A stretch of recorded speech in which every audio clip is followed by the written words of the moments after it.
I trusted my best friend with everything. Until I saw her wearing my boyfriend's hoodie. And I knew something wasn't right. I noticed the hoodie the moment she walked in. It was black, oversized, and slightly faded at the sleeves. My stomach tightened before I even understood why. I had seen it before. Not in a store, not online, on Ethan. Just 2 days ago.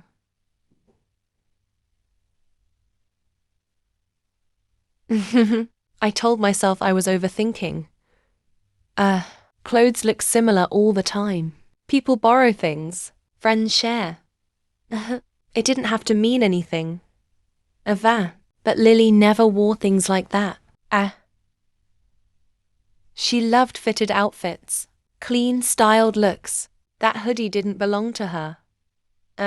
Ethan and I had been together for 3 years. Not perfect, but real. We grew into each other slowly. Through classes, stress. And late-night conversations. He was steady.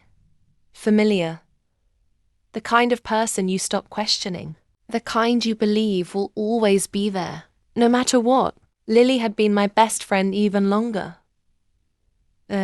We met in our first year and never really separated after that. She knew everything about me. Every argument, every apology, every small detail about Ethan. I never thought twice about what I shared with her.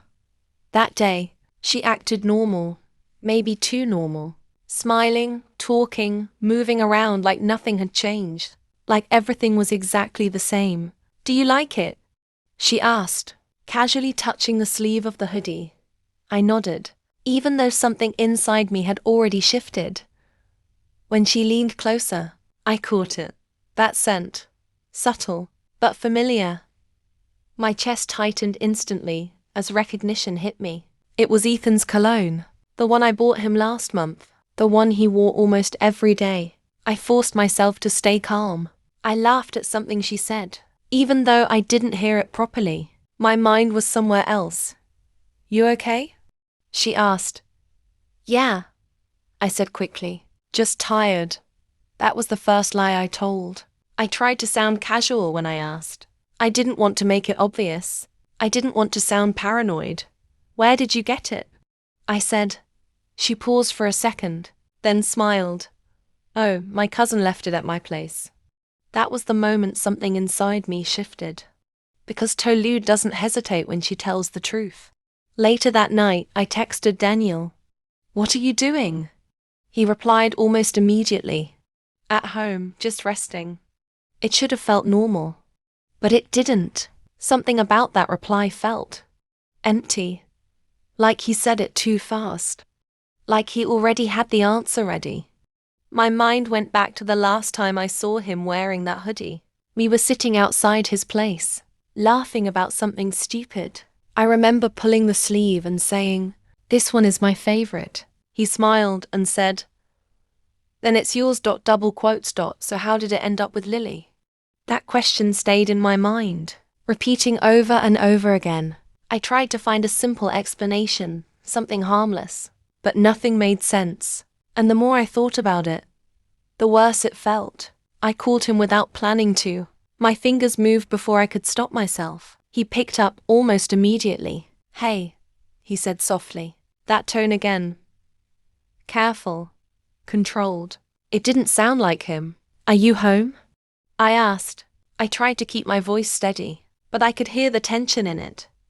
There was a pause, short but noticeable. "Yeah," he said. "Why wouldn't I be?" I shook my head even though he couldn't see me.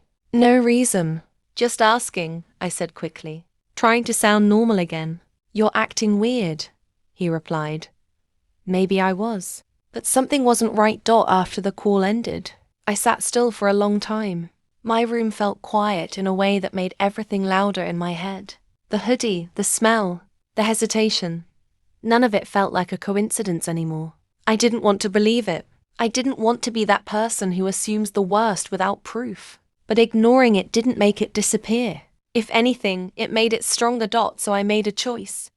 Not emotional. Not rushed. Just something I needed to do for myself. I was going to find out the truth. even if it hurt more than I expected. The next evening, I went to Lily's place without telling her. My heart was racing as I stood outside her door. I knocked once, then again. When it opened slightly, I saw someone behind her, and everything stopped.